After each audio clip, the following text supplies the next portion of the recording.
जैसे मैंने कल भी कहा था कि चुने हुए जनप्रतिनिधियों के साथ प्रशासनिक अमला उनसे तालमेल करते हुए सारी योजनाओं को जनता के बीच नीचे उतारने का काम में बैकबोन की भूमिका रखे। हमारे अधिकारी सबकी मदद करें, शासन की व्यवस्था माननीय प्रधानमंत्री जी के नेतृत्व में सुव्यवस्था में कैसे उतरे, इस दिशा में हम काम करें। और इसी बीच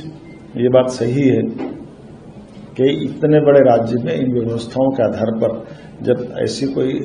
घटना होती तो मन में भारी दुख होता। मैं भरे मन से भी कह सकता हूं कि जब ये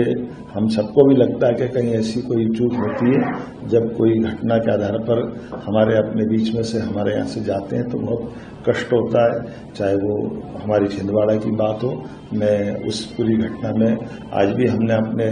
मंत्री जी को कल माननीय स्वास्थ्य मंत्री जी नागपुर भी जहाँ भर्ती थे बच्चे वहाँ भी गए, और जो जहाँ मैं गया था वो उसके अलावा भी कई स्थानों पर वो भी गए हैं। और कुल मिलाकर के ये हमारे सबकी सामूहिक जवाबदारी है। मैं अपने पक्ष के लोगों से भी और प्रतिपक्ष के लोगों से भी कहना चाहता हूँ कि चुनाव तो 5 साल बाद आता है, लेकिन चुनाव के बीच में हमारी परस्पर समझ भी बढ़ी रहे, सहानुभूति भी रहे और एक दूसरे की जानकारी के आदमी सकारात्मक आलोचना का कोई बुरा नहीं मानता है, लेकिन अपने अपने दायरे में लेकर के सही बात बताए, तो चाहे वो प्रशासन को सामान्य व्यक्ति बताए,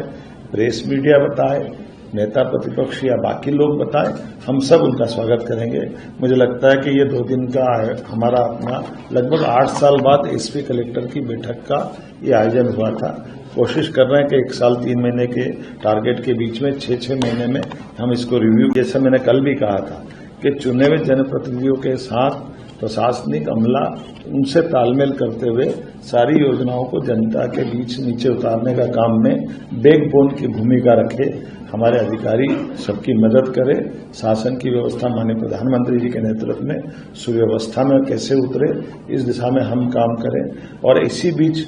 ये बात सही है कि इतने बड़े राज्य में इन व्यवस्थाओं के आधार पर जब ऐसी कोई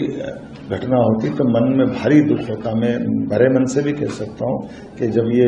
हम सबको भी लगता है कि कहीं ऐसी कोई चूक होती है, जब कोई घटना के आधार पर हमारे अपने बीच में से हमारे यहाँ से जाते हैं तो बहुत कष्ट होता है। चाहे वो हमारी छिंदवाड़ा की बात हो, मैं उस पूरी घटना में आज भी हमने अपने मंत्री जी को कल माननीय स्वास्थ्य मंत्री जी नागपुर भी जहाँ भर्ती थे बच्चे वहाँ भी गए, और जो जहाँ मैं गया था वो उसके अलावा भी कई स्थानों पर वो भी गए हैं। और कुल मिलाकर के ये हमारे सबकी सामूहिक जवाबदारी है। मैं अपने पक्ष के लोगों से भी और प्रतिपक्ष के लोगों से भी कहना चाहता हूँ कि चुनाव तो 5 साल बाद आता है, लेकिन चुनाव के बीच में हमारी परस्पर समझ भी बढ़ी रहे, सहानुभूति भी रहे और एक दूसरे की जानकारी के आदमी सकारात्मक आलोचना का कोई बुरा नहीं मानता है, लेकिन अपने अपने दायरे में लेकर के सही बात बताए, तो चाहे वो प्रशासन को सामान्य व्यक्ति बताए, प्रेस मीडिया बताए, नेता प्रतिपक्ष या बाकी लोग बताए, हम सब उनका स्वागत करेंगे। मुझे लगता है कि ये 2 दिन का हमारा अपना लगभग 8 साल बाद एसपी कलेक्टर की बैठक का ये आयोजन हुआ था। कोशिश कर रहे हैं कि 1 साल 3 महीने के टारगेट के बीच में 6-6 महीने में हम इसको रिव्यू